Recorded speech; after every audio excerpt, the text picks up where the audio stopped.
જય દ્વારકાધીશ મિત્રો અગાઉ આપણે મેષ રાશિ, વૃષભ રાશિ, મિથુન રાશિ, કર્ક રાશિ, સિંહ રાશિ, કન્યા રાશિ, તુલા રાશિ અને વૃશ્ચિક રાશિના ગુણધર્મો એના વિશે અભ્યાસ કર્યો છે. મિત્રો આજે આપણે વાત કરીશું ધનુ રાશિના ગુણધર્મોની.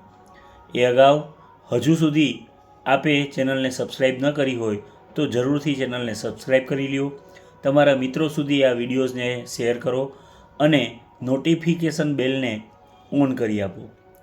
મિત્રો, ધનુ રાશિના ગુણધર્મો જે જાતકને હાલ ગુરુની મહાદશા ચાલતી હોય, અંતરદશા ચાલતી હોય, પ્રત્યંતર દશા ચાલતી હોય અને એમની લગ્ન કુંડળીમાં લગ્ન ભાવની અંદર જ ધનુ રાશિ બેઠી હોય અને એ પણ બળવાન થઈને બેઠી હોય, એ સાથે જો ચંદ્ર પણ ધનુ રાશિમાં હોય અને ચંદ્ર બળવાન હોય ત્યારે આવા જાતકોમાં ધનુ રાશિના ગુણધર્મો સવિશેષ જોવા મળશે.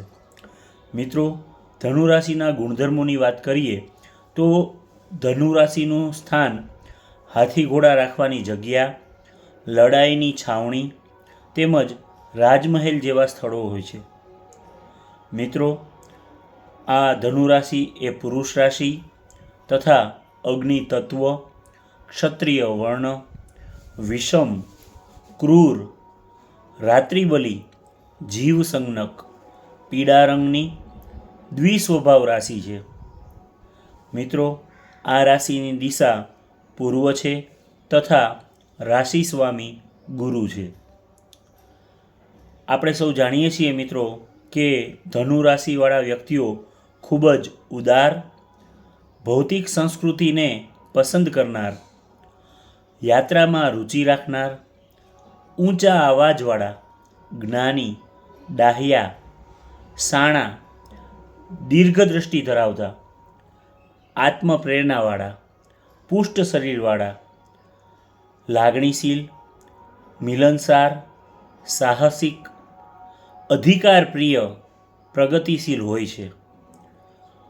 મૂળ નક્ષત્ર તથા પૂર્વાષાઢા નક્ષત્રના 4 ચરણ અને ઉત્તરાષાઢા નક્ષત્રનું 1 ચરણ એમાં જન્મેલાઓની રાશિ ધન થાય છે.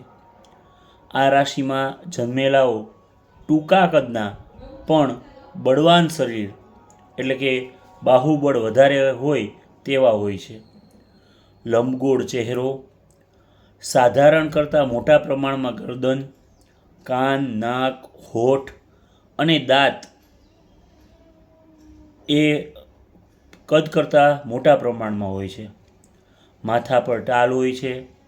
તેઓ ઉદાર, કવિ, ધાર્મિક અને સ્વાભિમાની હોય છે. તેઓ બંધુઓથી દૂર અને તેમના પિતા તરફથી તેમને સંપત્તિ પ્રાપ્ત થતી હોય છે. તો મિત્રો, ધનુ રાશિના ગુણધર્મોમાં બસ આજે આટલું જ. હજી સુધી ચેનલને સબસ્ક્રાઈબ ન કરી હોય તો ચોક્કસથી ચેનલને સબસ્ક્રાઈબ કરો. તમારા મિત્રો સુધી આ વિડીયોઝને શેર કરો. જય દ્વારકાધીશ.